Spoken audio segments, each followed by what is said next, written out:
জয় জগন্নাথ। নমস্কার বন্ধুরা, কেমন আছেন সবাই? গতকাল রাত্রিরে তো শরীরটা আমার খুবই খারাপ করেছিল, আর সকাল থেকে দেখলাম শরীরটা অনেকটা ঠিক আছে। শরীরটা অনেক ঝরঝরেও লাগছে, খিদেও হয়েছে।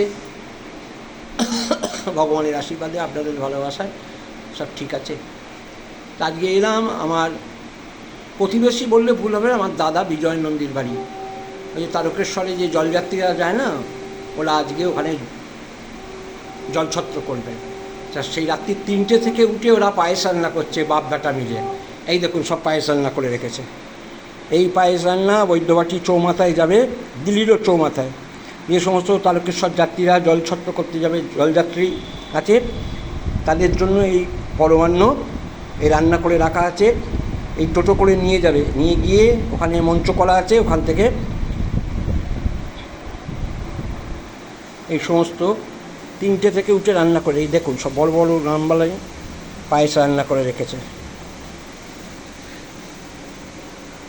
এই হচ্ছে আমার বিজয়দা, আমার দাদা। এসব ও আর ওই দাদার ছেলে মিলে করেছে, 3টে থেকে উঠে রান্না করছে। তা আমাকে বললো, চলো দাদা।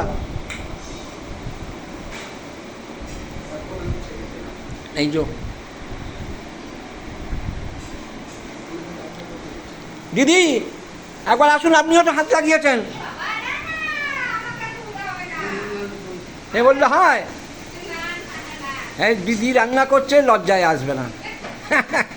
সেই 3টে থেকে উঠে মা বাবা ছেলে মিলে সব ওরা রান্না করছে, মানে এই পরমান্ন রান্না করছে, বাটি করে করে তারকেশ্বর যে জলযাত্রী আছে তাদেরকে দেওয়া হবে। আমার শরীরটা ভালো না থাকলে ঠিক আমিও যেতাম, কিন্তু শরীরটা যেহেতু এখনও পুরোপুরি ঠিক হয়নি, সেই জন্য আর যেতে পারলাম না। ঠিক আছে, ভালো থাকবেন আপনারা। ভালো লাগলো বিজয়দার এই উদ্যোগ দেখে, বিজয়দাকে ধন্যবাদ জানালাম। হর হর মহাদেব।